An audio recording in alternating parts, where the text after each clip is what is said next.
Le grand direct des médias, c'est avec Jean-Marc Morandini jusqu'à midi et demi. Et le fait média du jour va être aujourd'hui consacré à la rentrée de la TNT. Alors on va vous expliquer cette rentrée en plusieurs fois, bien évidemment, puisqu'il y a beaucoup de chaînes de la TNT. Dans quelques jours, nous reviendrons sur la rentrée de TMC, d'Énergie 12 et de NT1. Mais aujourd'hui, on va s'intéresser à la rentrée de W9. Leur conférence de presse a lieu aujourd'hui, de Direct 8 et des chaînes d'infos BFM Télé et iTélé. Avec nous pour en parler, Eva Rock, journaliste à Télé 7 jours. Bonjour Eva. Jean-Marc. Et François Wyss, journaliste à Télé Loisirs. Bonjour également.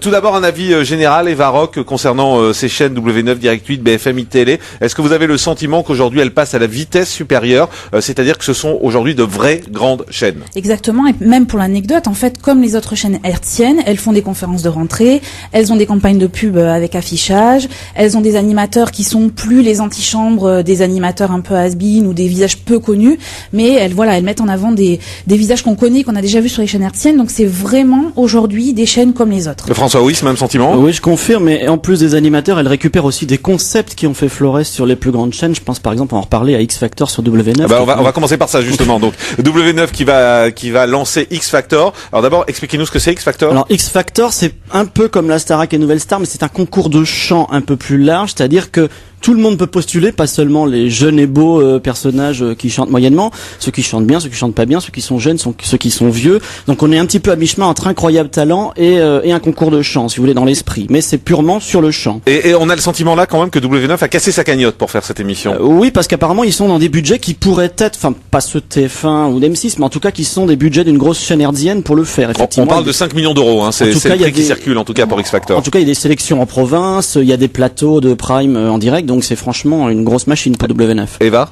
Grosse machine qu'on pourrait imaginer s'il y avait un succès à la clé comme en Grande-Bretagne, qui pourrait peut-être revenir sur M6. Est-ce qu'il y aura un transfert de l'émission ou pas? On verra bien, mais c'est vrai que pour W9, ça donne une formidable image en fait, avec une très grosse émission. Donc on va voir, c'est vrai qu'ils ont fait beaucoup de buzz depuis quelques semaines, notamment avec les castings. Bon, la conférence de rentrée est tout à l'heure, comme vous l'avez dit, on va attendre de savoir s'il y a d'autres programmes qui vont venir en appui de ça. Oui, parce qu'on a quand même le sentiment qu'ils ont tout mis là-dedans. Hein, ils ont misé là-dessus. Tout leur argent est là-dedans. Ce matin, on a su, grâce à des indiscrétions qui sont parues dans le Parisien, qu'il y avait 2 autres émissions qui allaient arriver sur la chaîne. Mais alors, le concours de SMS, donc... expliquez un peu ce que sont les 2 autres émissions. Il y a le grand concours de SMS. Bon, championnat de France, d'accord. Donc c'est des gens qui vont concourir, une centaine de personnes qui vont concourir pour envoyer des SMS, soit les yeux bandés, soit avec une seule main. Super. Moi, je connais un animateur radio qui est très doué pour passer des SMS très vite. Je crois aussi. Autre émission. Autre émission, alors toujours dans la même veine plutôt musicale, qui s'appellerait Génération Lip Dub. Apparemment, c'est des soirées où des anonymes chantent en playback un peu façon karaoké, j'imagine, parce qu'on n'a pas encore vu les images. Et c'est vrai que c'est un peu l'ADN de W9, la musique. Donc là, ils sont sur des formats qui effectivement ressemblent à la chaîne. Il faut noter aussi l'Europa League, qui est une genre de coupe de l'UEFA. Ça, c'est le sport, ouais. Voilà, parce que c'est un autre élément fort des très grosses chaînes, le sport, on le sait, et puis les divertissements. Et donc l'Europa League, c'est Thierry Roland, Jean-Marc Ferreri qui vont avoir ces matchs quasiment toutes les semaines à partir de 17 septembre. Et puis il y a plusieurs séries qui vont arriver également sur W9, des séries inédites dont moi j'ai jamais entendu parler, je dois avouer. Il y a un truc qui s'appelle Criminal Investigation Bureau, Urgence Disparition et Harder Island. Vous connaissez? Pas du tout. Vous êtes sûr que c'est une série Harder Island? Oui, ça fait un peu film porno, mais pas du tout. Donc voilà, pour W9, on va parler de Direct 8 qui a fait sa rentrée. Donc l'événement sur Direct 8, c'est quand même l'arrivée d'Evelyne Thomas. Est-ce que c'est une bonne idée ou pas, Eva Rock? Je sais pas. J'attends de voir l'émission. La seule chose qui me gêne, c'est que le concept de l'émission semble alors coller à la peau d'Evelyne Thomas parce que c'est des choses qu'elle a déjà faites, mais justement, c'est des choses qu'elle a déjà faites parce que j'ai un peu l'impression qu'on retombe dans le format. C'est mon choix, mais pourquoi pas? Les gens sont assez friands de ces émissions de témoignages, donc laissons-lui le temps de s'installer et de voir comment ça fonctionne. François Wyss. En tout cas, pour Direct 8, on voit bien l'intérêt qu'est d'avoir une grande émission d'accueil à la mi-journée. Elle en a une autre en début de soirée, mais qui est avec un visage très identifié et sur un concept que j'en connais un petit peu, même si on nous explique qu'il a évolué, bien sûr. Alors, Direct 8 a annoncé beaucoup d'émissions, hein. Il y a l'arrivée d'une émission de relooking, il y a l'arrivée d'une émission de déco, il y a l'arrivée d'une émission d'évasion également sur les voyages. On a le sentiment là encore qu'elle veut se positionner comme une grande chaîne, mais est-ce que ces chaînes de la TNT ont les moyens de leurs ambitions, Eva Rock? Alors, elles ont pas effectivement les moyens des grandes chaînes. En revanche, ce qu'on peut dire, c'est que quand même les chaînes de la TNT sont des chaînes qui, dont les budgets augmentent, en tout cas pour les émissions, les productions d'émissions, ce qui n'est pas le cas sur les chaînes hertziennes qui, elles, sont en régression en termes budgétaires.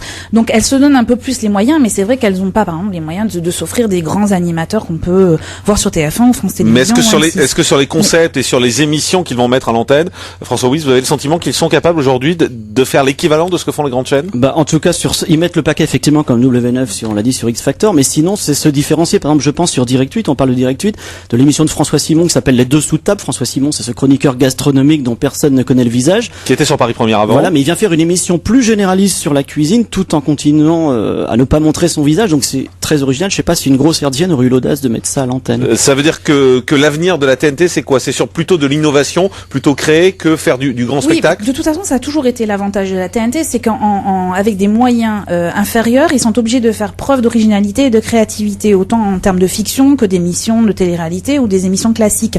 Donc voilà, encore une fois, aujourd'hui, ils ont un boulevard devant eux pour proposer des choses qu'on n'a pas vues ailleurs, avec sans doute moins de pression d'audience, et donc ils peuvent se permettre d'avoir un ratage. Ça remet pas en cause l'économie de la chaîne, ce que peut-être ne peut pas se permettre une grande chaîne hertzienne, et donc peut faire preuve de créativité, ce que les autres chaînes on ne les attend plus au tournant, donc c'est plus compliqué. Un mot encore sur la guerre des chaînes d'infos, cette fois BFM TV contre iTélé. On a vu que iTélé change énormément de choses cette rentrée, énormément de visages. Ils sont même allés chercher Audrey Pulvar sur France 3.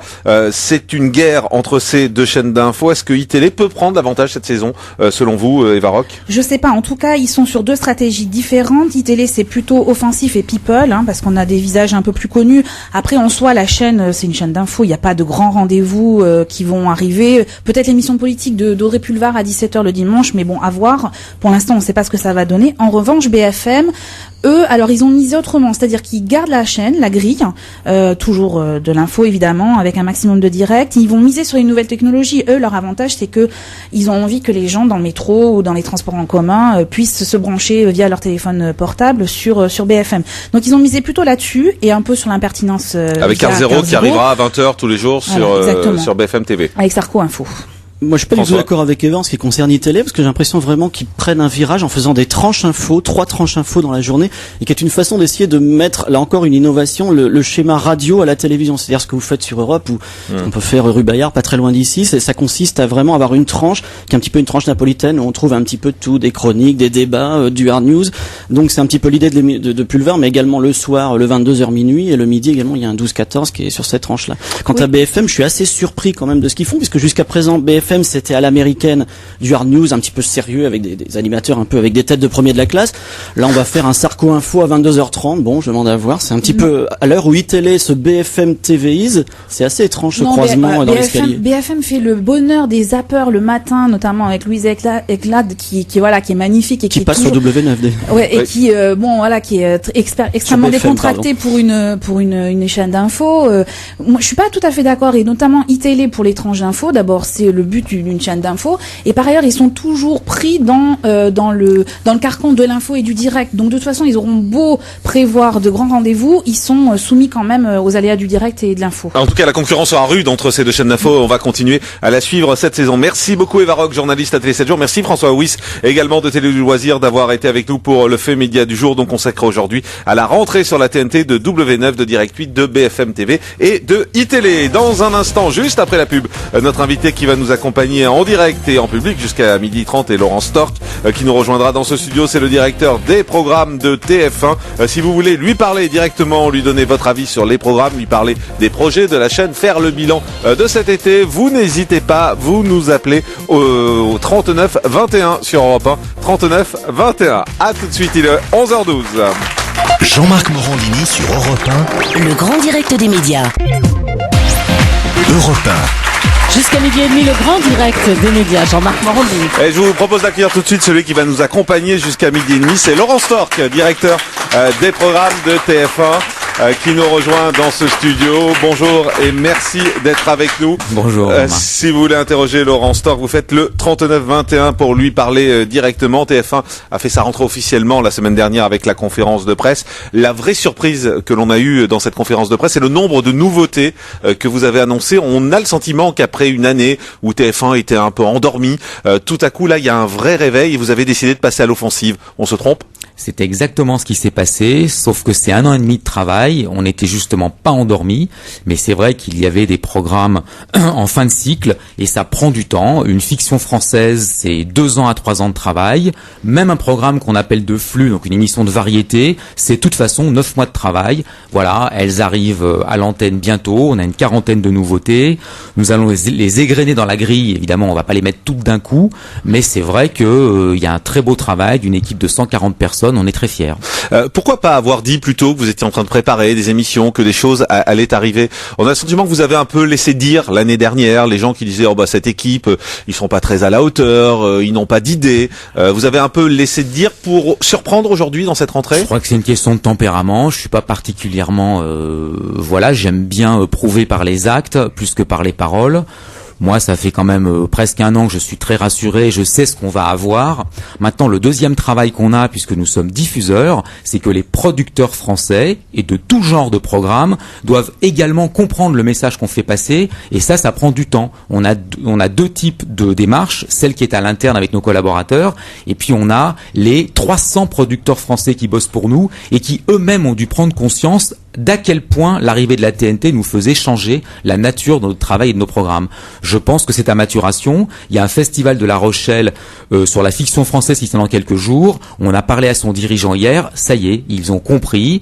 Nous, on commence à avoir des producteurs très décomplexés et je pense que pour le public, ça va être tout bénéfice. Mais est-ce qu'il n'y a pas eu une vraie crise de confiance l'année dernière vis-à-vis de TF1, que ce soit en interne, que ce soit avec les producteurs, voire même à la bourse, quand on regarde le cours de l'action, on a le sentiment qu'il y a eu une crise l'année dernière et que peut-être on est en train d'en sortir.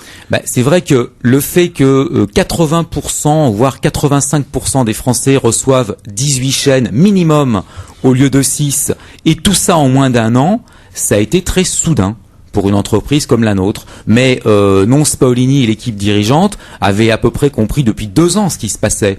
Mais il faut un petit peu de temps. Voilà. Maintenant, la crise de confiance, on est dans des métiers où justement, c'est ça qui en fait le charme. Ça va, ça vient, ça va très vite. On peut retomber sur ses jambes très vite. Et les fondamentaux d'une entreprise comme TF1 après 25 ans de succès sont solides. Voilà.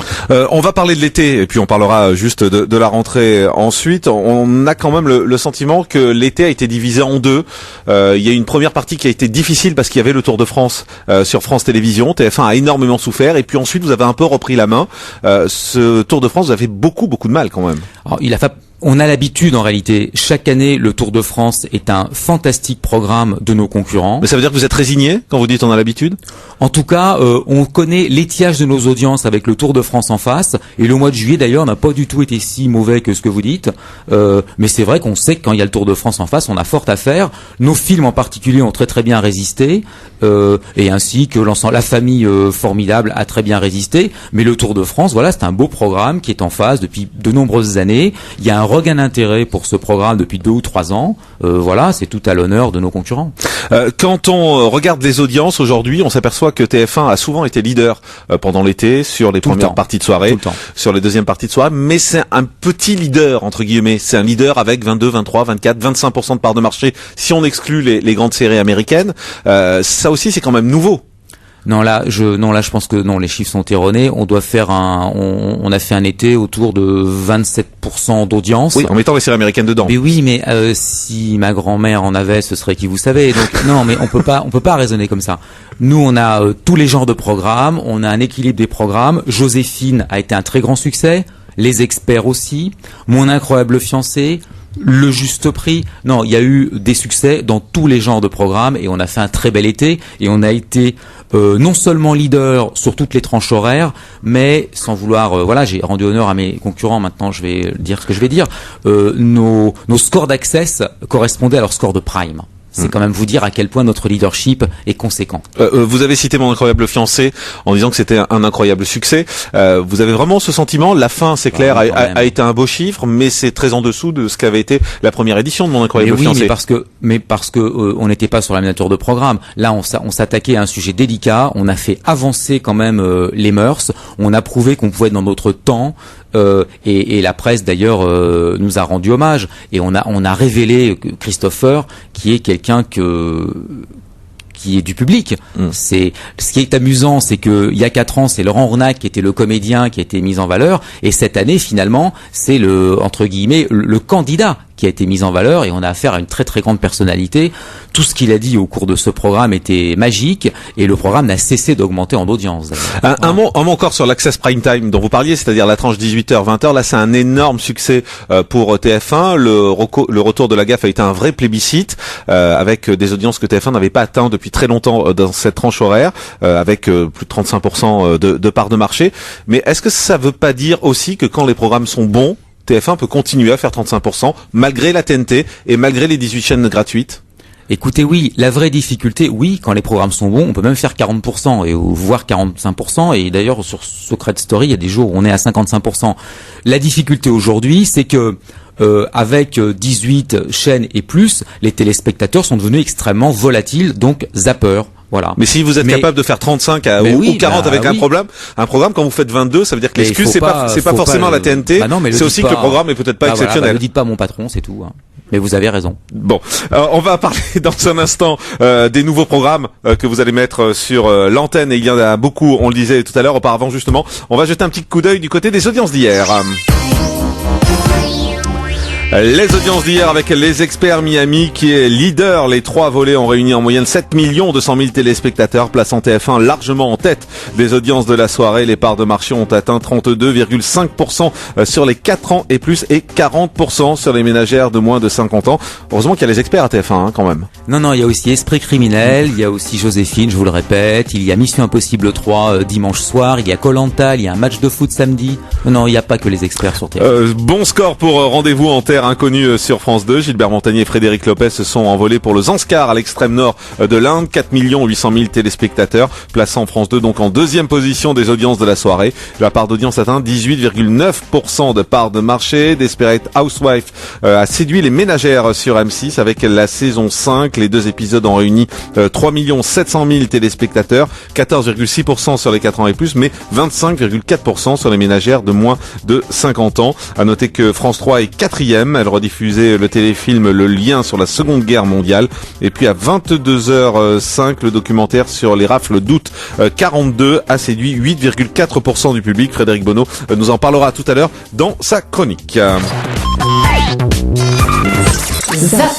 Zapping d'hier soir, ce qu'il ne fallait pas manquer à la télé. 18h26, TF1, Secret Story, dans la maison des secrets. C'est toujours la guerre entre les deux clans, mais hier la tension est montée d'un cran. Cette fois on retrouve d'un côté le cercle des poètes disparus, porté par Cindy, et de l'autre le roi et ses bouffons, alias Jonathan, Kevin, Emily et Sabrina. Et comme à son habitude, Cindy nous explique brillamment ses nouveaux groupes.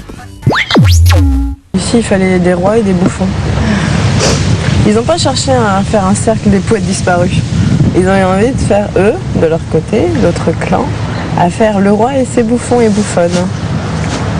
Ah ouais, mais les bouffons et les bouffonnes, ça fait des gaffes. Alors que le cercle des poètes disparus, ça ne fait pas de gaffe, hein. On va faire le bilan. Nous, on est le cercle des poètes disparus. Eux, c'est le roi et les bouffons. Emily et Kevin, c'est les mêmes. Ils sont là pour faire les bouffons des rois et d'amuser les galeries. Exactement. Ils veulent plus avoir ce rôle, ils veulent être les rois. Tu peux pas te passer du bouffon du roi au roi. C'est pas possible. Il faut se rendre à l'évidence. Voilà, Secret Story. Un mot, Laurent Stork, directeur des programmes de TF1 sur Secret Story. On a beaucoup dit que cette année, c'était trash, c'était cul, Secret Story. Vous êtes d'accord? Non, je ne suis pas d'accord. C'est pas trash, c'est pas cul. Bah c'est pas trash, ça c'est sûr. Et je vous rappelle que dans les années 80, dans le Colaro Show, il y avait une téléspectatrice qui faisait en prime time un striptease intégral. Ouais, c'est en access. Peut-être que la société, voilà. Mais ça veut dire qu'on est un peu plus coincé aujourd'hui qu'il y a quelques années à la télé. Éventuellement. Et en tout cas, nous on a un programme assez décomplexé qui est suivi par énormément de téléspectateurs pour qui c'est un vrai bonheur, notamment mes enfants. Et j'ai pas le sentiment. Je pense que c'est un phénomène de société. 45 couvertures d'hebdomadaires, 45. Donc évidemment, aujourd'hui, on est dans l'ère du temps, quoi. Je ne dis pas que ça plaît à tous les téléspectateurs. Je dis que ça, vraiment, sur les gens les plus jeunes, en tout cas, c'est un énorme succès. Ça plaît à Nonce Paolini? Je crois que ça lui déplaît pas. Quand on voit la rupture, par exemple, peut-être qu'elle a eu lieu en direct vendredi soir, la rupture entre une candidate et son copain au téléphone, est-ce que là, on est à la limite de ce qu'on peut faire dans la télé-réalité? Oui. Faut pas aller plus loin. Non. C'était déjà trop loin? C'était déjà pas mal. 19h24 M6 100% Mag, connaissez-vous le Pay What You Want? C'est un concept qui fait un carton en Angleterre et qui débarque en France dans certains restaurants et sur Internet. Le principe, c'est vous qui fixez le montant de l'addition et même les petits restaurateurs s'y mettent. À Lyon, Alain a tenté cette expérience et son resto ne désemplit pas. Les gens peuvent donner ce qu'ils désirent, enfin ce qu'ils estiment le juste prix. Les clients sont ravis par la formule et ne pensent même pas à profiter du système. En fait, comme on mange bien, on n'est pas tenté de vouloir diminuer le prix. Ce que je compte payer, environ 18 €. Soit 3,50 € de plus que le prix affiché. Et si ce concept repose avant tout sur le savoir-vivre, certains clients ne jouent pas le jeu et cela provoque parfois quelques surprises. La dernière en date, c'était hier à midi, où 2 jeunes filles nous ont laissé 7 € pour les 2 repas.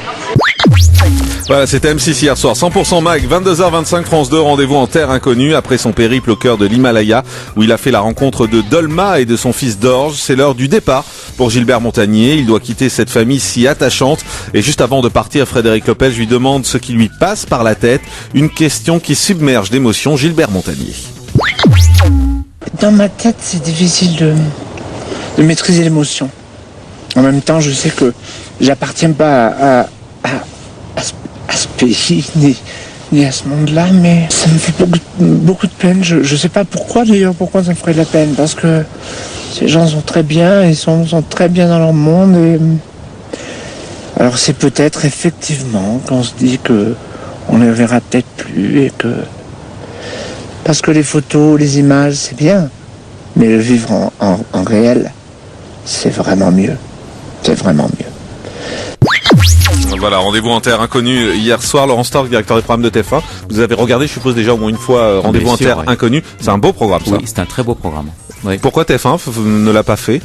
Parce que Frédéric Lopez l'a proposé à France 2. Bien entendu, oui. Allez, dans un instant, vous restez avec nous, Laurent Stork, on va parler ensemble des nouveaux programmes. Il y aura également les indiscrétions avec Maître Maubert. On va jouer aux voix du pape 3921. Si vous avez des idées concernant ces voix mystérieuses, Frédéric Bonneau sera là, le télérépondeur. On parlera également de Boulevard du Palais 3921. Si vous voulez également parler directement à Laurent Stork, directeur des programmes de TF1. Merci d'être avec nous en direct et en public. Il est 11h27. Europe 1. Jean-Marc Morandini pour le grand direct des médias jusqu'à midi et demi. En direct et en public comme chaque jour avec Laurent Stork, directeur des programmes de TF1 qui est notre invité ce matin.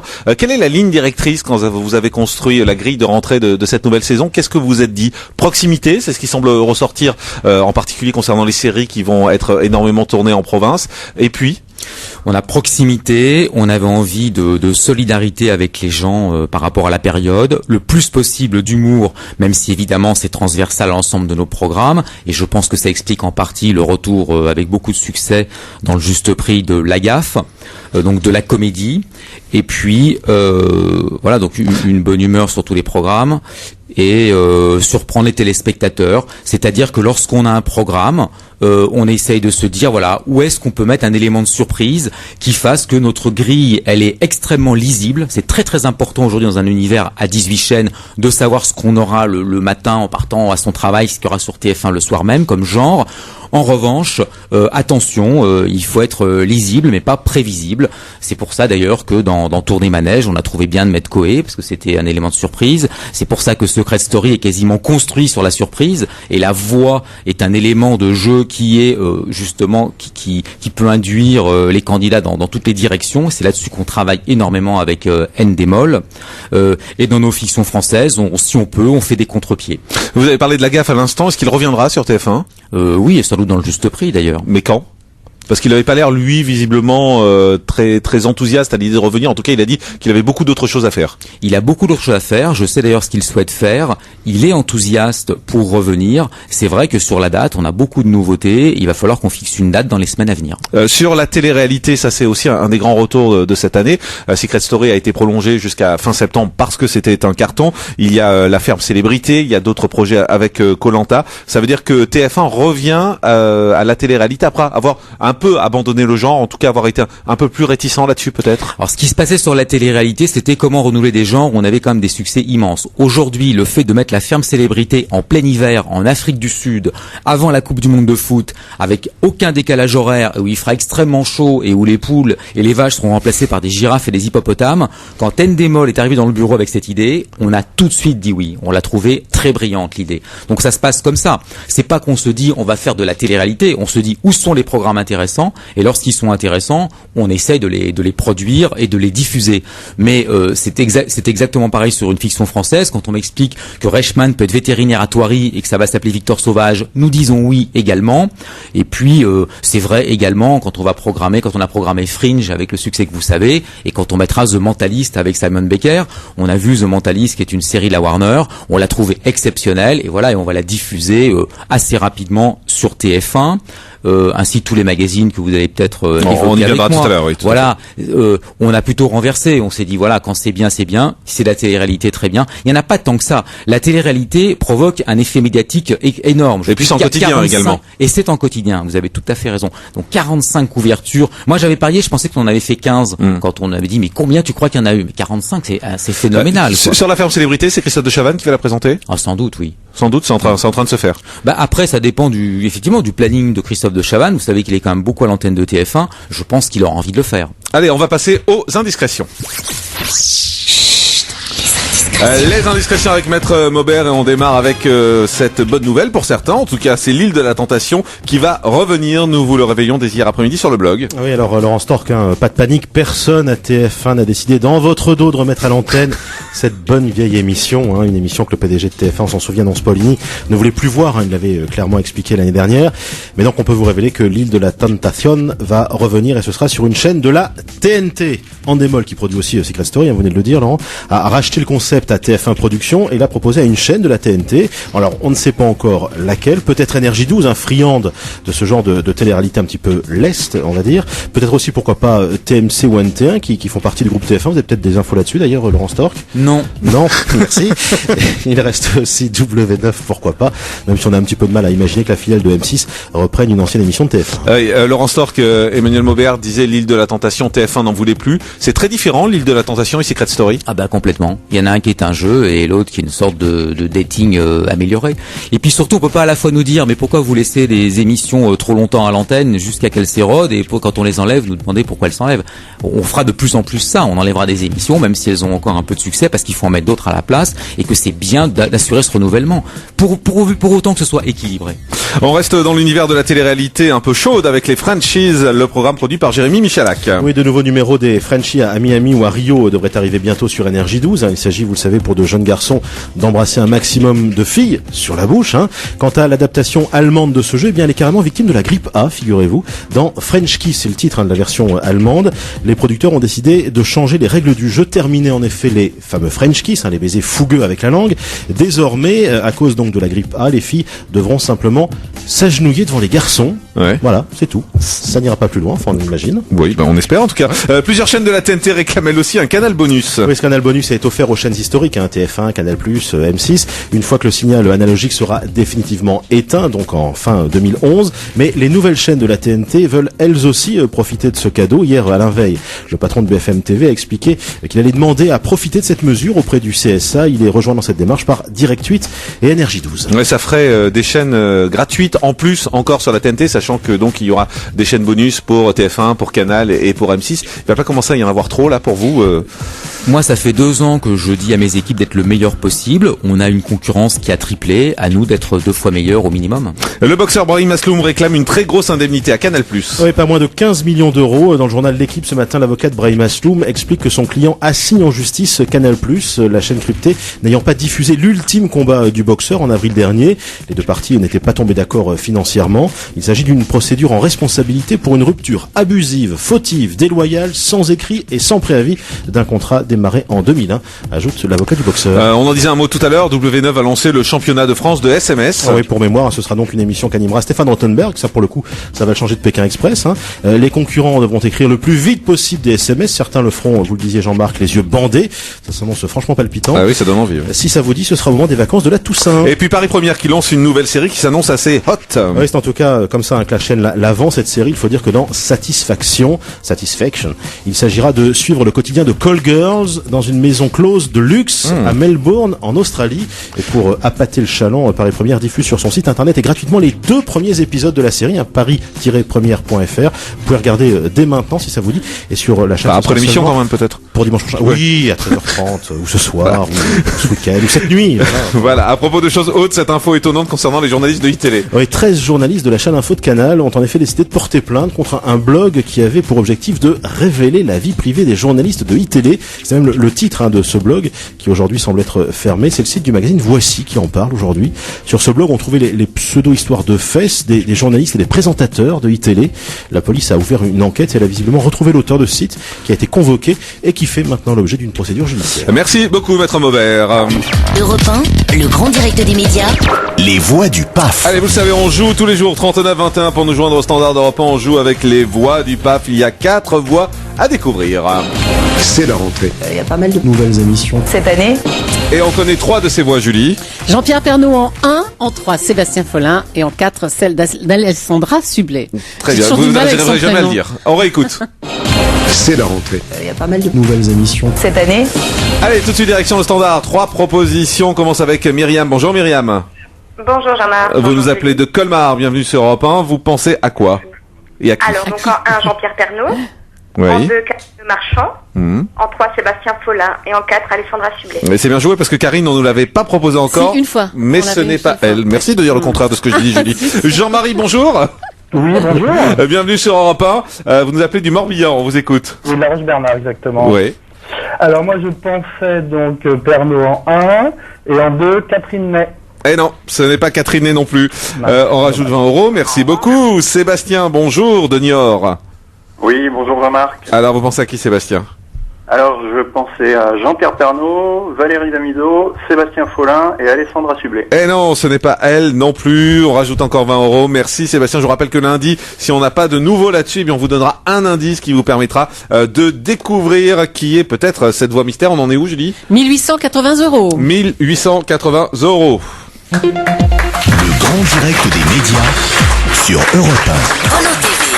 Allez, Laurent Storr, directeur du programme de TF1, est toujours avec nous. On va accueillir Frédéric Bonneau, si vous voulez bien, Laurent. Frédéric Bonneau qui regarde la télé à sa façon. Et hier soir, Frédéric, vous n'avez pas regardé TF1, c'est pas bien ça? Non. Puisque vous avez regardé une soirée très service public sur France 3. Oui, je me suis dit qu'il valait mieux que je m'en occupe parce que ça allait pas forcément intéresser tout le monde. Donc moi, ça m'intéressait.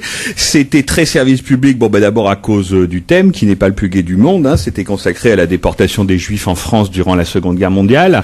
Et cette soirée était composée de la façon suivante. D'abord, il y avait un téléfilm de Denis Malval avec Marthe Keller qui date de 2007. C'était donc une rediffusion, vous l'avez dit, Jean-Marc, et ensuite un documentaire de Antoine Casubolo-Ferro qui lui commençait à 22h. Alors pourquoi c'était intéressant? Parce qu'évidemment les deux programmes se répondaient. Le seul petit problème, c'est que la fiction n'arrivait pas à la cheville du documentaire. C'est-à-dire que le lien est vraiment un mauvais téléfilm. Je suis désolé de le dire, mais je l'ai regardé avec attention, ce qu'on appelle un tire-larme avec des effets mélodramatiques extrêmement faciles. Et quand je voyais le lien, je me disais mais pourquoi ils sont pas allés chercher Monsieur Klein, tout simplement, de Joseph Losey, qui doit être le plus grand film français, même s'il a été réalisé par un réalisateur américain, Joseph Losey, sur la rafle du Veldiv, avec quand même un acteur un tout petit peu connu, y compris des ménagères de moins de 50 ans, qui s'appelle Alain Delon, vous voyez. Donc pourquoi ils sont pas allés chercher Monsieur Klein, Joseph Losey, qui en plus ne passe pas si souvent que ça à la télévision, je ne sais pas. Donc ça, c'était pas terrible, mais alors les choses s'amélioraient beaucoup à partir de 22h, donc avec ce documentaire, ce 52 minutes, comme on dit, Jean-Marc, qui s'appelle Les rafles d'août 1942 en zone libre. Son réalisateur, je le répète, s'appelle Antoine Casubolo-Ferro, et vraiment, c'est le type de documentaire qu'on voit pas assez souvent à la télévision. c'est-à-dire qu'il est à la hauteur de son sujet. Et évidemment, avec ce sujet-là, c'est pas très facile d'être à la hauteur de son sujet. Alors d'abord, le thème, en 2 mots, c'est comment, en août 1942, 10 000 juifs étrangers qui venaient pour la plupart d'Europe de l'Est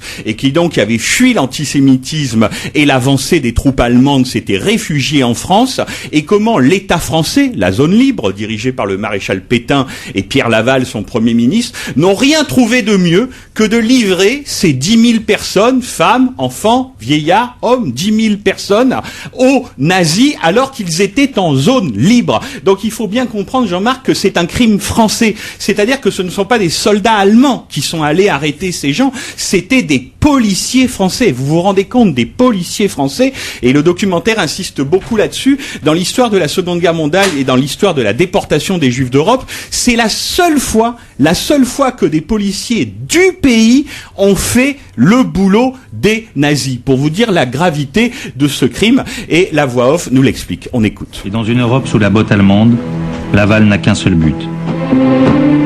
Faire de la France le partenaire privilégié du Reich. La livraison des Juifs de France peut commencer.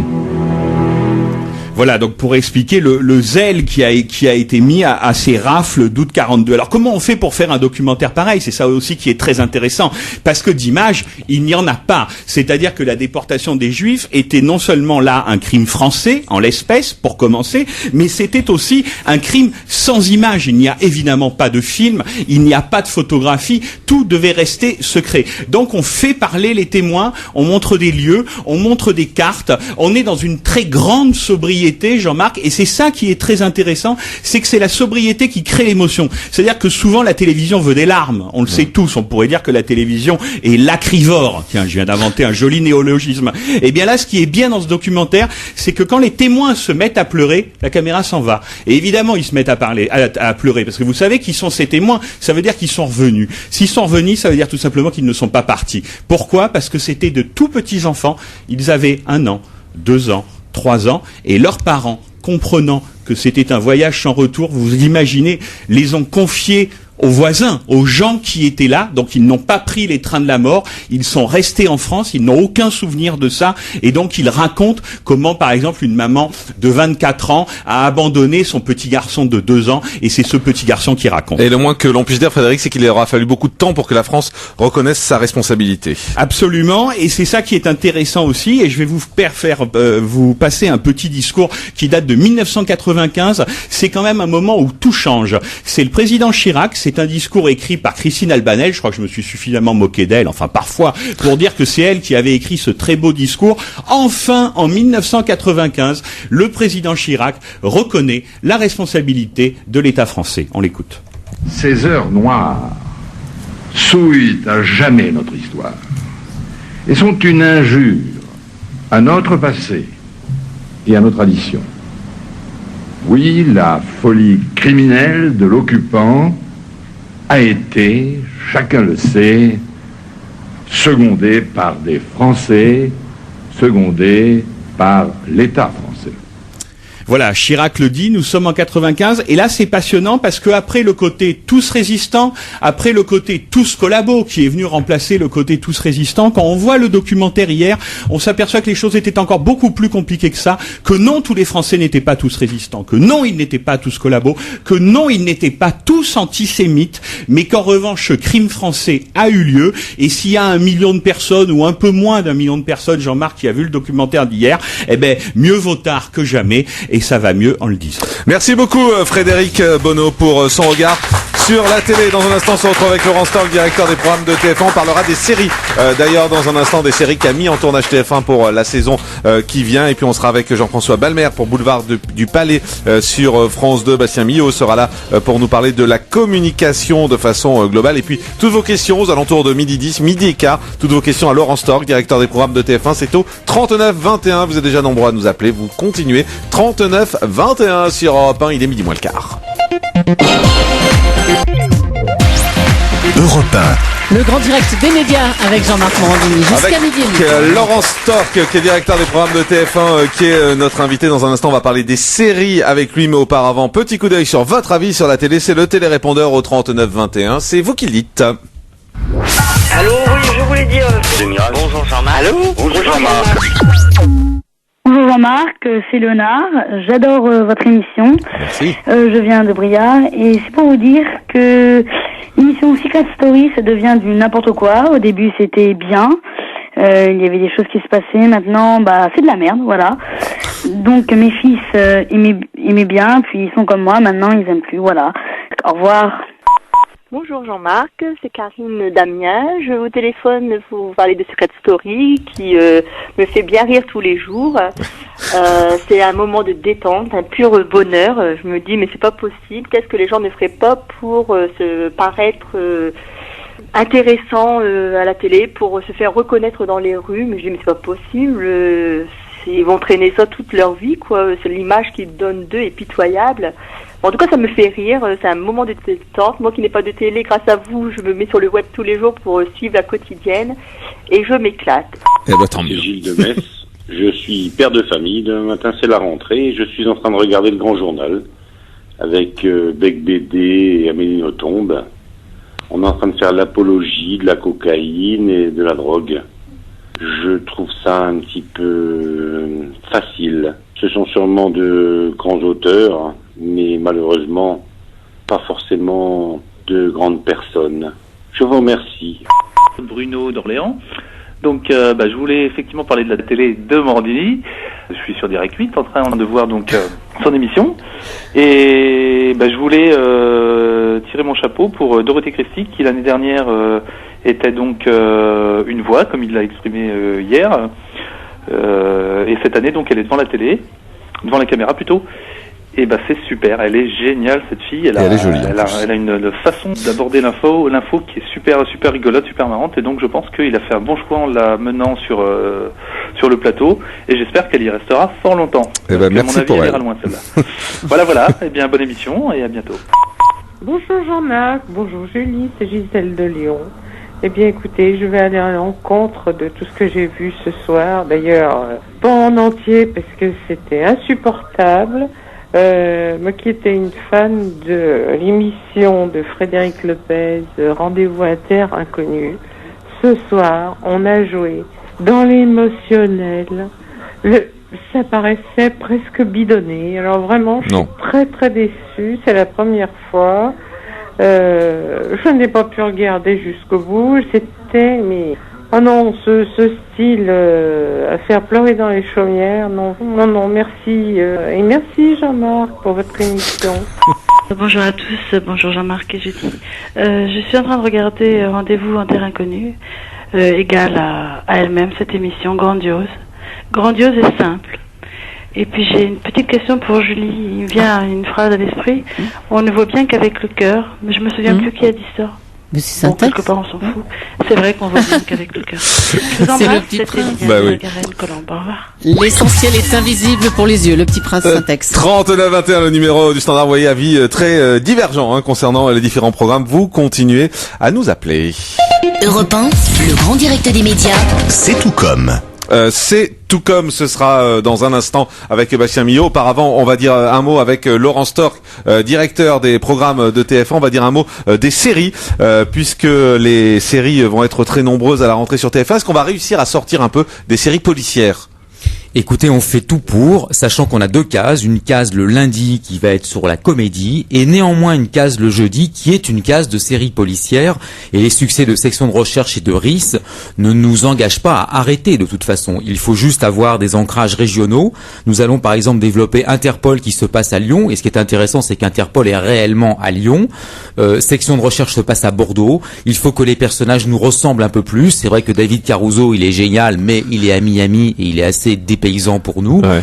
Nous travaillons avec Stéphane Fraisse sur un personnage de juge d'instruction qui sera peut-être d'ailleurs une vraie fiction dans quelques mois. Donc c'est très intéressant d'avoir malgré tout des fictions policières mais françaises. On risque pas la lassitude malgré tout sur la fiction policière ? La lassitude, je ne pense pas. Maintenant, il est clair que lorsque un genre est encombré, autant aller vers la comédie. Moi, je crois énormément à la comédie. Pourquoi c'est un petit peu lent ? Parce que c'est plus difficile à faire. Pour développer une comédie, il faut rajouter pratiquement 6 mois. Voilà. Mais elles vont arriver. Qu'est-ce qui va arriver en comédie sur TF1 ? On a Clem avec Victoria Abril, l'histoire d'une jeune fille de 15 ans mais qui veut garder un enfant puisqu'elle est enceinte, etc. On a À 10 minutes de la plage, l'histoire des gens qui échangent des maisons, et évidemment ça se passe mal avec un très gros casting. On a notre plus grosse mini-série de la rentrée, Mes amis, mes amours, mes emmerdes, d'après la chanson d'Aznavour qui d'ailleurs est utilisée évidemment. C'est 3 couples de quadragénaires, effectivement, qui à la suite d'un événement dramatique commencent à avoir quelques emmerdes, avec Florence Pernel, Bernard Hierlès, Bruno Madinier, donc un casting extrêmement puissant pour TF1, et on a à peu près aujourd'hui une vingtaine de fictions comédies en développement, notamment pendant l'été, on a fait en 4 mois une fiction qui s'appelle Folie douce, avec Muriel Robin, réalisée par José Dayan, qui est une des seules aujourd'hui à pouvoir faire des choses aussi rapidement et avec autant de talent, et c'est l'histoire d'une femme qui en a un petit peu ras-le-bol du quotidien de son mari et de ses adolescents qui lui pompent l'air, et qui va faire semblant d'être amnésique et de pas reconnaître les gens, et elle fera passer l'aspirateur à son mari en passant pour une amnésique. En tout cas, amusant. Raconter comme ça donne envie. C'est bien, c'est réussi. On aura l'occasion de parler tout à l'heure avec les auditeurs aux alentours de 12h10, auditeurs d'Europe 1. Auparavant, on va parler d'une autre série qui cartonne, c'est sur France 2. Ça s'appelle Boulevard du Palais, une série qui revient ce soir à 20h35. C'est une série qui a déjà plus de 10 ans. Avec nous, Jean-François Balmer, bonjour. Bonjour. Merci d'être en direct avec nous. Merci. 10 ans déjà pour Boulevard du Palais. C'est une longévité qui s'explique comment pour vous? Parce que c'est un rythme qui est un peu moins élevé qu'ailleurs, c'est-à-dire que en 10 ans on en a fait 31, donc c'est ou 32, donc si vous voulez c'est un peu moins de 4 inédits par année, et par conséquent les gens ont moins l'occasion de se lasser ou d'en avoir ras-le-bol, quoi. En plus de ça, il faut quand même ajouter que elle a quand même une espèce de rythme et une histoire un tout petit peu différente. Elle n'est pas encore complètement uniformisée et formatée. Et c'est uniquement cette petite différence qui fait que c'est quand même des personnages, que ce soit le juge, le flic ou les assistants, c'est-à-dire Anne Richard, Philippe Ambrosini, Olivier Saladin, le médecin. Mais c'est parce que vous avez le sentiment, Jean-François Balmer, que l'on va beaucoup vers un formatage, on continue à aller vers le formatage des séries. On avait l'impression qu'on en était sorti un peu parce que on est arrivé au bout du système. Je veux dire, moi, c'est tout à fait ce que je pense, mais si vous voulez, moi, tant bien que mal, cette série essaye justement de conserver cette toute petite différence, et dont il n'est pas très malin de constater que c'est ce que les gens aiment. C'est parce que c'est enfin un peu différent. Et alors, le formatage, l'uniformisation, c'est quand même évidemment le rouleau compresseur.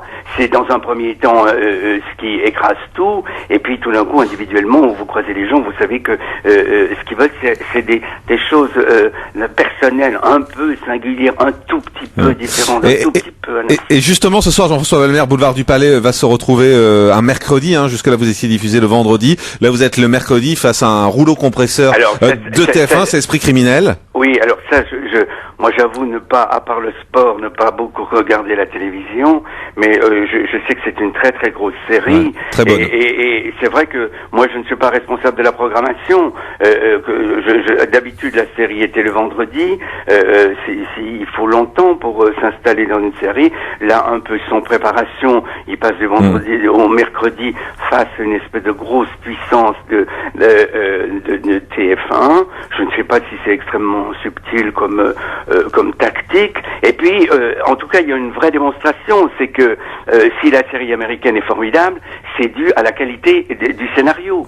Et si en Antenne 2 ou les télévisions publiques veulent faire des choses, qui donnent les moyens, le temps aux gens d'écrire des bons scénarios. Le temps et l'argent, effectivement, oui, c'est ce qu'il faut. Et déjà, cette notion de temps, et voilà. Merci beaucoup. C'est bien de réintroduire un peu l'idée de travail et d'exigence, même dans les séries. Merci beaucoup Jean-François Balmer, et donc bon courage pour ce soir face à TF1. On vous retrouve dans un épisode inédit de Boulevard du Palais, c'est sur France 2, et c'est à 20h35.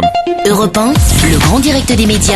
C'est tout comme. C'est tout comme avec Bastien Millot qui nous a rejoint tous les jours. Il décrypte la communication des acteurs, des chanteurs, des gouvernements également. Et aujourd'hui, vous allez justement nous parler de la grippe A et de la communication gouvernementale à ce sujet. Et oui, mon cher Jean-Marc, parce qu'en 3 minutes chrono avant les infos, il va falloir faire vite aujourd'hui. On va parler du sujet du jour, la grippe A. Et vous le savez, on nous l'a martelé tout l'été. Le monde s'apprête à affronter une menace comme on n'en voit que dans les téléfilms catastrophes que Laurent Stork diffuse de temps en temps sur TF1 le samedi en début d'après-midi. Alors d'autant qu'on en parle depuis plusieurs mois maintenant. C'est vrai que la menace a mis du temps à se matérialiser dans l'esprit des Français en termes de communication. On nous a d'abord parlé de grippe porcine. Alors là, tout le monde est resté assez zen parce qu'on est quand même assez peu nombreux à côtoyer des porcs au quotidien.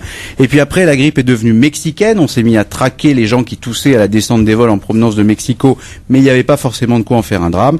Et dès l'instant où, comme on dit en Picardie, le Mexique ne fut plus le seul à porter le sombrero, la grippe est devenue de type AH1N1. Des chiffres, des lettres, personne n'est capable de dire à quoi ils correspondent. Et là, ça commence à faire vraiment peur.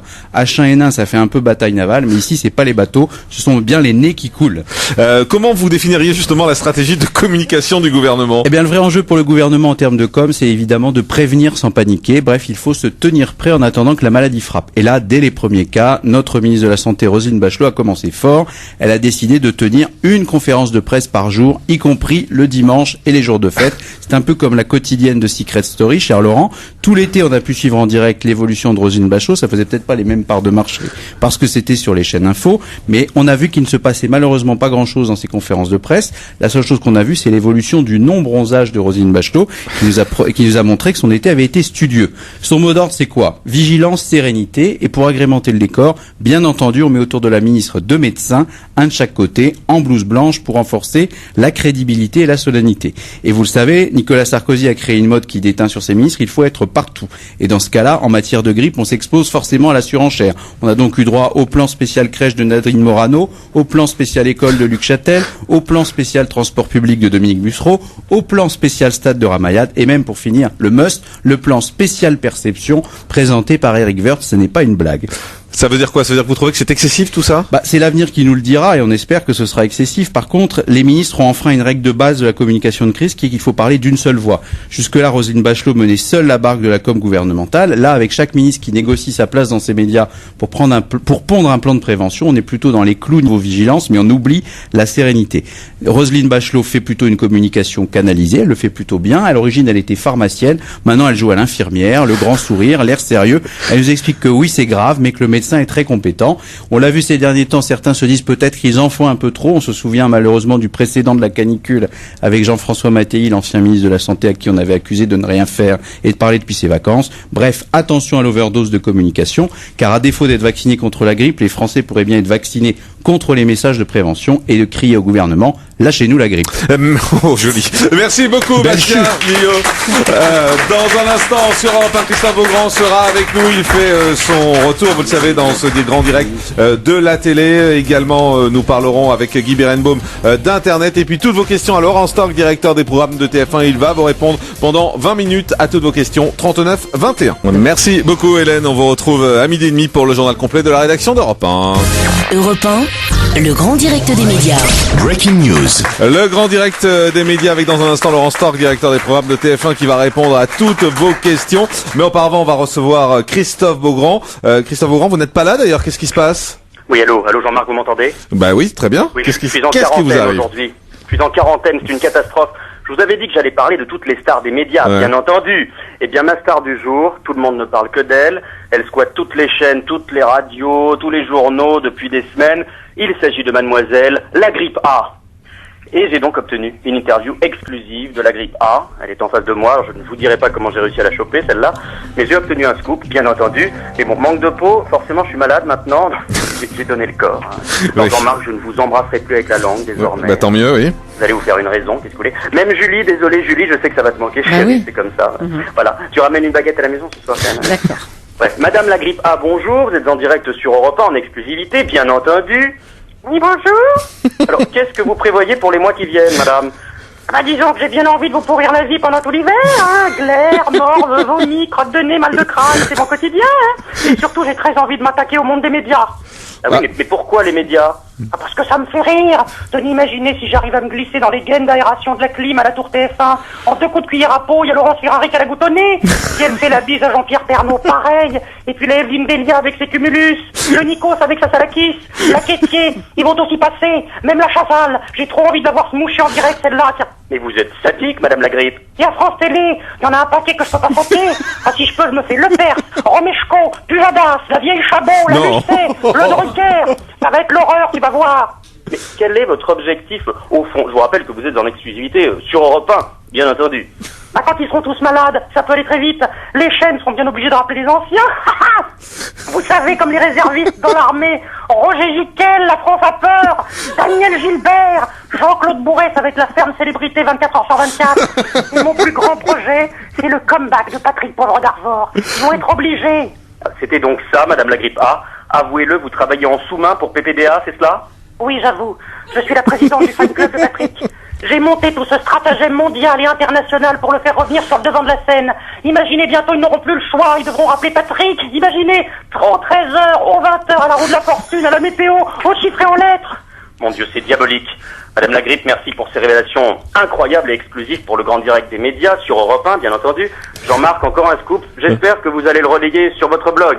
Oui, bah je n'y manquerai pas. Merci beaucoup, Christophe Beaugrand. À demain. À demain. Breaking News, c'est tous les jours, juste après le journal de midi. Dans un instant sur Europe 1, les voix du PAF, Guy Berenbaum sera là pour nous parler d'Internet. Et puis on parlera des programmes de rentrée de TF1 avec Laurent Stork, directeur des programmes de la Une 3921 pour lui poser vos questions. À tout de suite sur Europe 1. Jean-Marc Morandini sur Europe 1. Le grand direct des médias. J'ai décidé de simplifier la vie de mon argent. Pouvoir tout gérer en 3 clics, le placer, le retirer quand je veux. Avec le livret épargne orange d'ING Direct, votre argent est garanti à 3,5% jusqu'à la fin de l'année et reste toujours disponible. Contactez-nous au 3220 ou sur ingdirect.fr. Offre soumise à condition, appel gratuit depuis un poste fixe. ING Direct, numéro 1 mondial de la banque directe. Allô Julie? Oui Patrick. Bon ben, je repasse pas au bureau, hein. J'ai des courses de la rentrée à faire, là c'est le gros ravitaillement. Hein. Allez chez Auchan. En ce moment, vous pouvez économiser 50% sur vos courses alimentaires. 50 de quoi? 50% Patrick. Oui ben c'est bon, pourquoi vous hurlez comme ça? En ce moment, avec votre carte Auchan, faites 50% d'économie sur une sélection de produits du quotidien. Oui, 50% immédiatement crédité en euros sur votre compte Waouh. Encore une solution Auchan pour dépenser moins à la rentrée. Auchan, vivons mieux, vivons moins cher. Voir conditions et produits signalés en magasin. Oh, les enfants, du calme, s'il vous plaît. Allez, on joue. Quelle est la capitale de la Turquie, hein? Ah, c'est trop dur. Enfin, c'est Istanbul, quand même. Chérie, je crois que c'est Ankara. Ah bon? Il faudra qu'on aille voir mon petit Larousse. Le petit Larousse, c'est ce qu'il reste quand on a tout oublié. Leclerc, vous savez que vous achetez moins cher. T'es rentré, Philippe? Oui, Régis, et je bosse. Je vois qu'on a repris ses petites habitudes, hein. Pardon? Il a fait ses petites courses. Bah oui, en ce moment, chez Leclerc, c'est 50% de baisse immédiate en gratuit et en réduction sur de nombreux produits. Alors évidemment... Évidemment, hein. Depuis toujours, Leclerc se bat pour faire baisser les prix. Du 26 août au 5 septembre, 50% de baisse immédiate en gratuit et en réduction sur de nombreux produits. Voir modalité dans les magasins participants. 50% de baisse immédiate sur de nombreux produits chez Leclerc pour une rentrée dans la joie et la bonne humeur. Si tu le dis, hein. Europe 1, le grand direct des médias. Les voix du PAF.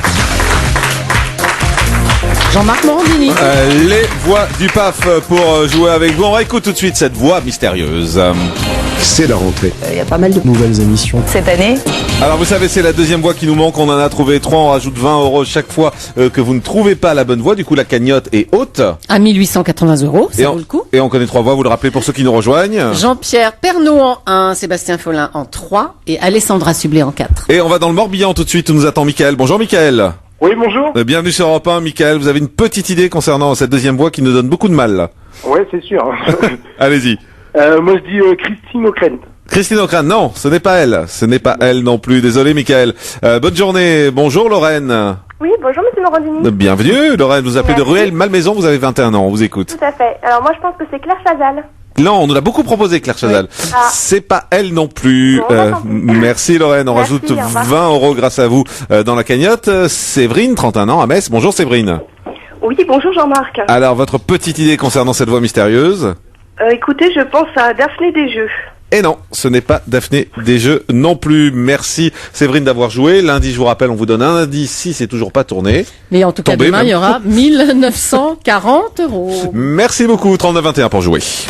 Europe 1, le grand direct des médias. C'est pas très net. C'est pas très net, c'est la chronique internet avec Guy Berenbaum. Et aujourd'hui, Guy, vous nous apprenez qu'en Allemagne, on se demande si Twitter n'est pas finalement un danger pour la démocratie. Ouais, Jean-Marc. Alors Twitter, c'est un site de microblogging. Vous connaissez parce que vous avez un compte. On se connecte, on écrit des petits messages de 140 signes maximum, pas plus. Les gens qui vous lisent peuvent vous répondre. Certains recopient juste ce que vous avez écrit. On retweet à ce moment-là, ils le font passer à d'autres. Bref, sur Twitter, on échange des humeurs, des rumeurs, des infos, des photos, des liens.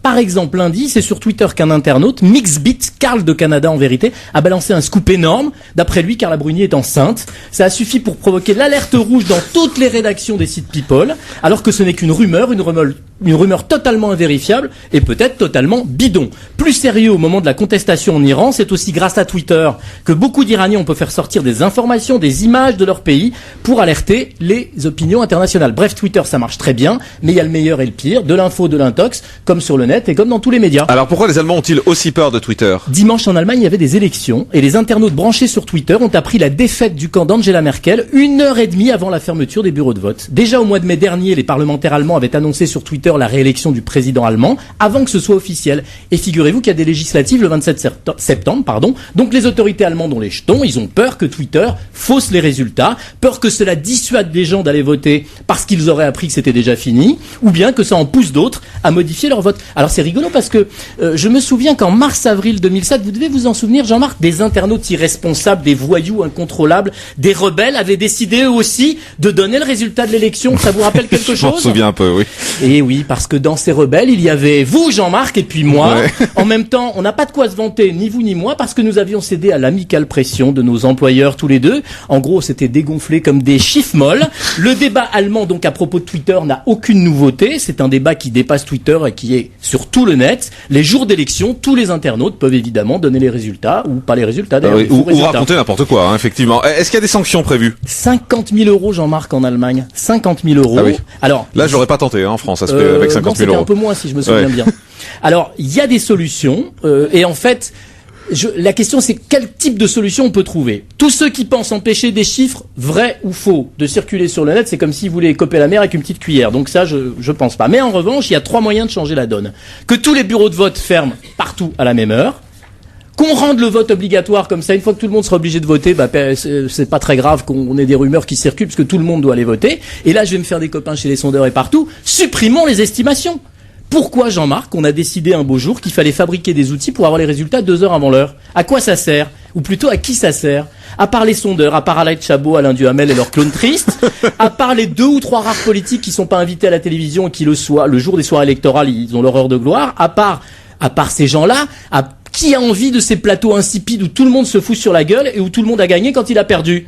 Supprimons les estimations, on commentera des vrais résultats, quand les bulletins seront dépouillés, quand on saura si c'est vraiment terminé. Et je vous assure que la démocratie ne s'en portera pas plus mal. D'ici là, je vous en supplie, laissez-nous tweeter tranquille. Demain, ce sera pire. Merci beaucoup, Guy Birenbaum. C'est pas très net tous les jours, c'est l'actualité d'Internet. Dans un instant, Laurent Stork, directeur des programmes de TF1, il va nous parler des nombreux nouveaux programmes qui arrivent sur sa chaîne. Vous allez pouvoir lui parler au 39 21. Et puis également, Simon Marty va nous rejoindre de Marianne pour interroger avec moi Laurent Stork. Merci d'écouter Europe 1. 13h12, à tout de suite.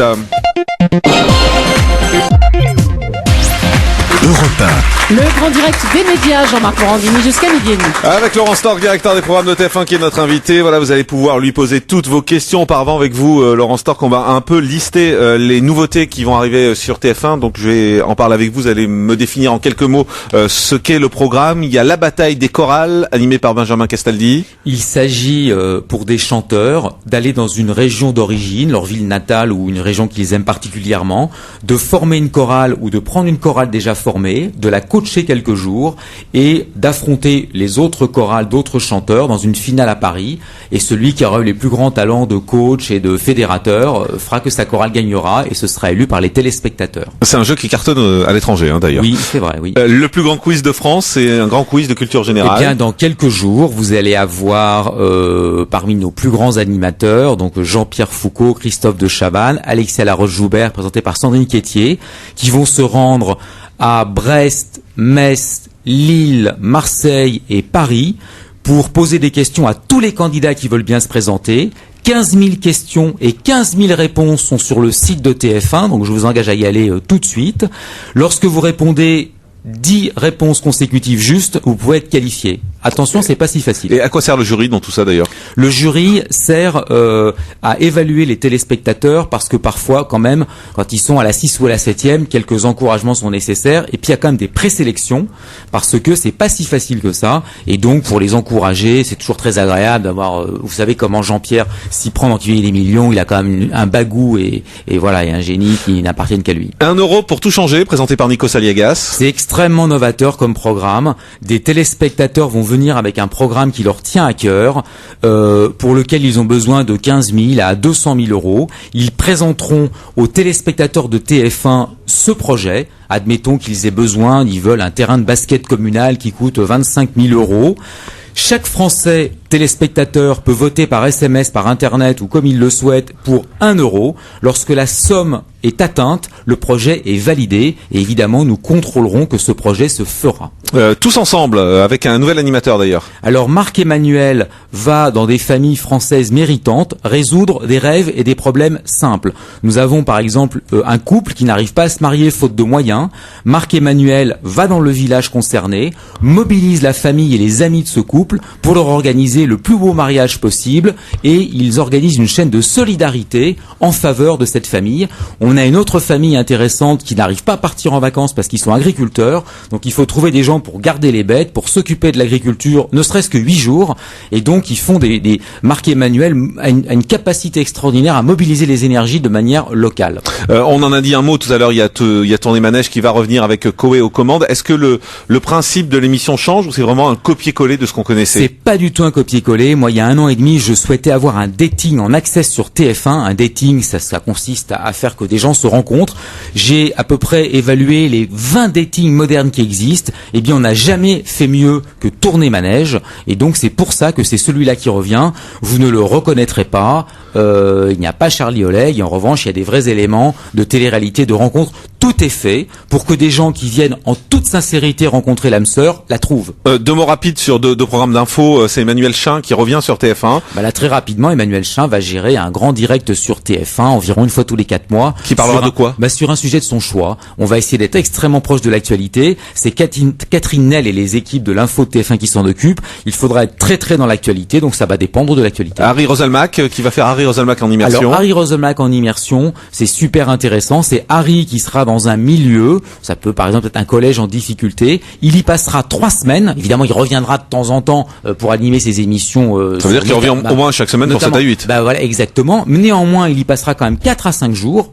Vraiment, il rencontrera tous les gens qu'il faut rencontrer pour traiter le sujet et il aura le regard du téléspectateur et comme vous savez qu'il a des vraies qualités, les gens aiment beaucoup Harry, je pense qu'ils se livreront à lui et ce sera une très belle émission d'info. Et puis Zita.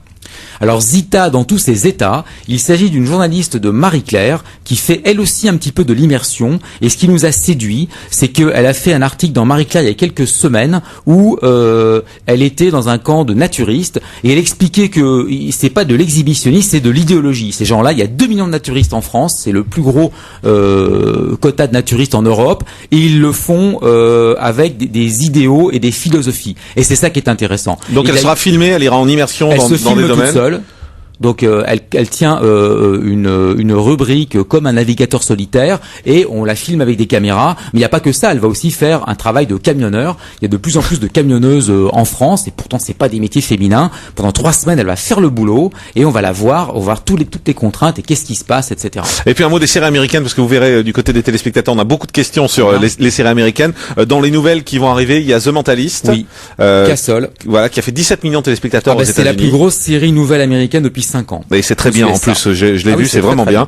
Il y a Dexter. Il y a Dexter que vous avez peut-être déjà vu sur Canal+. C'est l'histoire de ce policier serial killer. Donc évidemment, ce sera assez tardif comme programmation. Ça veut dire quoi, 2e ou 3e partie de soirée? 2e et demi. Oui. 2e et demi. Donc ça veut dire après 23 heures. C'est interdit. On crée un nouveau concept à TF1. La 2e partie de soirée. C'est interdit au moins de 16 ans. Donc de toute façon, on respecte la réglementation. Ouais, et Dirty Sexy Money. Dirty Sexy Money, c'est un Dallas un cran au-dessus. Ouais, ce qui est dommage, c'est qu'il y a eu que 2 saisons parce que la série est vraiment exceptionnelle en fait. Non, je sais, mais je le précise parce que la série est très bien. Simon Marty de Marianne nous a rejoint. Bonjour Simon, vous avez écouté depuis tout à l'heure notre invité avec attention. Première remarque, est-ce que vous êtes convaincu? Alors niveau série, TF1 a toujours On peut passer d'excellentes séries. On peut déplorer qu'elle les recycle un petit peu, qu'elle les rediffuse un petit peu. Mais enfin, comme ça marche niveau audience, très bien. Il y a quand même, puisqu'on parle de recyclage, énormément de jeux que TF1 recycle. Le Juste Prix, La Roue de la Fortune, maintenant Tournée Manège. Est-ce que c'est pas un petit peu frileux? Parce que en termes d'audience, ça marche. Hein. Il faut bien le préciser. En termes d'audience, ça marche. Est-ce que c'est pas un petit peu frileux? Est-ce que c'est pas une conséquence de l'érosion que vous avez connue en 2009, que vous avez parfaitement rattrapé cet été, ce retour aux bonnes vieilles recettes de grand-mère entre guillemets? Comment vous avez décidé il y a 3 retour aux choses. sources? D'abord, c'est une stratégie. C'est pas défensif, c'est totalement offensif. Deuxième point, c'est une analyse que l'on fait. Lorsque on reprend l'Avare de Molière ou une pièce de Shakespeare, on se demande pas pourquoi ça a 400 ans et pourtant on y retourne. Donc vous comparez le Juste Prix à l'Avare, mais c'est bien. Mais je n'ai aucun problème à le faire, aucun problème. Il y a des choses qui sont vieilles et qui marchent extrêmement bien parce que c'est des recettes. Il y a beaucoup eu de remakes qui ont été faits dans le cinéma et j'étais très concerné. Mission Impossible 3 qui a dimanche est le remake d'une série. Donc sans vous passer, c'est dans les vieux pots qu'on fait les meilleures recettes. C'est une stratégie de notre part. Et troisième point, c'est extrêmement peu sur la grille de TF1. C'est souvent un jeu, c'est souvent dans la case d'Access et c'est finalement 45 minutes sur 24 heures de programme. Mais nous revendiquons de le faire. Je voulais absolument être un dating sur TF1 et je dois avouer que Tournée Manège a été le programme le plus puissant que nous avons trouvé et ainsi que le Juste Prix parce que là où il faut quand même nous faire un bon procès, c'est que nous prenons quand même les plus grands jeux de tous les temps. En général, et nous les modernisons énormément. Et puis quand on fait une grille avec 40 nouveautés, je crois que voilà, on peut se permettre ce type de luxe sur une parmi 40. Des nouveautés, mais pas tellement, parce que si on reprend par exemple Zita, ça existe sur Teva, elle s'appelle Marine, je crois, hein, je parle sous le contrôle de Jean-Marc. Oui, Marine Vigne. Qui veut épouser mon fils aussi, on en a pas parlé, qui est dans vos tuyaux. Alors ça c'est éculé sur le câble, il y en a absolument partout. Non, mais là, excusez-moi, vous avez 2 fois tort.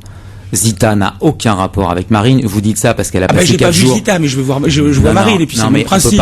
On joue sur les mots, c'est le même principe. Quand quelqu'un passe 3 semaines à la limite, vous m'auriez dit c'est un Vie ma vie sur Vitaminé, j'aurais compris. Mais c'est pas Marine. Et c'est-à-dire c'est pas Vie ma vie non plus.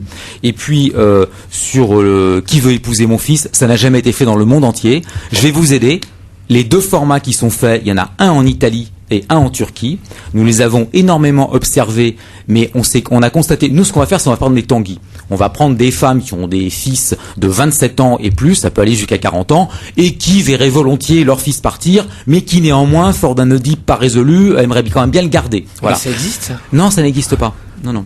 Sur le câble, ça existe. Alors, oui, mais c'est des concepts étrangers alors. Ah, c'est des concepts étrangers, oui, je parle pas je parle d'émissions étrangères, évidemment. Mais je sais, il y en a un en Turquie et l'autre en Italie. Nous ne ferons absolument pas ce qui a été fait en Turquie et en Italie. Sinon, d'abord, ce serait déjà sur l'antenne parce que ça aurait été simple pour nous. Et on ne peut pas parce que les rapports mère-fille et gendre-belle-fille dans un pays, certes latin, mais comme la France, n'ont rien à voir avec ce qui s'est fait en Turquie et en Italie. Et c'est pour ça qu'on a tant de travail. C'est pour faire une formule française. On va aller au standard si vous voulez bien. On va prendre Julien, 27 ans, de Créteil. Bonjour Julien. Oui, bonjour Jean-Marc. Bienvenue sur Europe 1. Laurent Stork, directeur des programmes de TF1, vous écoute, allez-y. Alors, tout d'abord, bravo pour votre émission. Voilà. Merci. Donc, bonjour Monsieur Laurent. Alors moi, je vais vous embêter parce que j'avais une question sur une série américaine que vous ne diffusez plus, qui s'appelle 24 heures chrono, qui cartonne encore aux États-Unis et vous ne la diffusez plus. Donc, je voulais savoir pourquoi. 24 heures chrono a toujours été une difficulté de programmation pour TF1. Pourquoi ? Parce qu'elle est extraordinairement feuilletonnante. Et d'ailleurs, nous avons tiré la leçon de cette série que j'ai acheté personnellement en 2001 ou en 2000, parce que une série trop feuilletonnante, c'est délicat pour nous, surtout lorsqu'elle est diffusée auparavant sur une chaîne payante. Canal Plus en l'occurrence. Exactement. Donc nous allons la diffuser. En général, c'est assez tardif et c'est vrai, ce n'est pas très satisfaisant pour les téléspectateurs. Néanmoins, on est content d'avoir eu 24 parce que c'est une des séries avec les experts qui ont marqué le renouveau de la fiction américaine. Mais vous parlez au passé, notamment en France.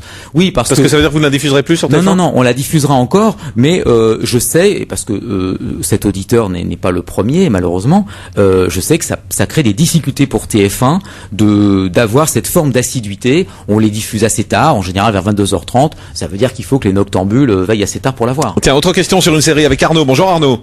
Oui, bonjour. On vous écoute, allez-y. J'avais une question. J'aimerais savoir quand est-ce que vous avez diffusé la saison 3 de Heroes et à quelle heure ? Je n'ai pas le droit de révéler cette information qui ferait les choux gras de mes concurrents. Donc en tout cas, ce sera diffusé. Oui, bien sûr, ce sera diffusé. Et quoi, en deuxième ou troisième partie de soirée aussi, parce que ça marche pas des masses. On va dire deuxième partie de soirée, mais on ne sait pas encore quand. Maryvonne, bonjour. Oui, bonjour. On vous écoute, allez-y Maryvonne. Bonjour Monsieur Morandini, bonjour Julie, bonjour Monsieur. Bonjour. J'aurais voulu vous poser une question. Eh bien, allez-y. Pourquoi le mercredi vous enlevez les feux de l'amour pour mettre des séries qui sont violentes pour les enfants? Que vous enleviez les feux de l'amour pour mettre des séries ou quelque chose pour les enfants, je suis d'accord. Mais pour mettre des séries violentes, je vois pas pourquoi. Alors par contre, oui, vous avez raison, on le fait, mais on ne met pas une série violente. Normalement, on met des fictions françaises. Un petit peu quand même, à côté des feux de l'amour, il n'y a pas de violence. Mais très souvent, non, mais c'est vrai, je vous l'accorde. Mais en général, par exemple, on a mis beaucoup de Julie Lescaut qui sont pas particulièrement violents le mercredi. Le mercredi, nous avons décidé depuis quelques mois de mettre des séries françaises. Parfois, elles sont policières. Je ne pense pas qu'elles soient violentes puisque le mercredi, de toute façon, on ne pourrait pas le faire. Merci Maryvonne. Bonjour Guillaume. Bonjour. Bienvenue, allez-y. Bonjour, j'avais une question donc à poser à Monsieur Stop. Oui. En fait, je voulais. Ah, on vous entend plus, Guillaume.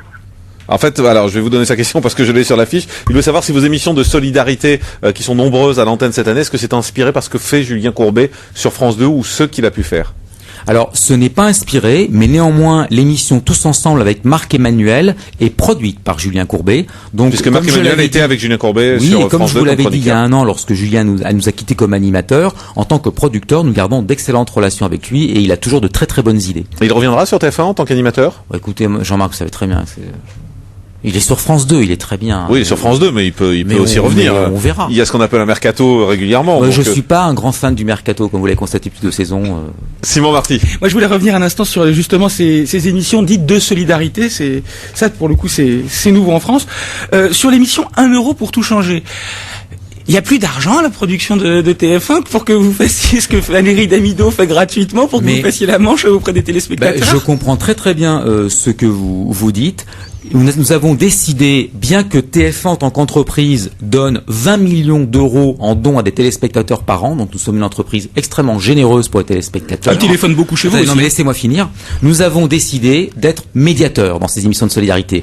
Donc ce n'est pas TF1 qui donne directement de l'argent de TF1 à des téléspectateurs, c'est par la médiation. Donc 1 euro pour tout changer, nous trouvons que 1 euro c'est une somme extrêmement modique et c'est toujours parfois tentant de les donner. C'est symbolique. Moi parfois même sur des émissions concurrentes, je me dis mais j'ai presque envie de faire le chèque tellement ces gens sont dans une grande difficulté avec finalement peu d'argent renverserait la situation.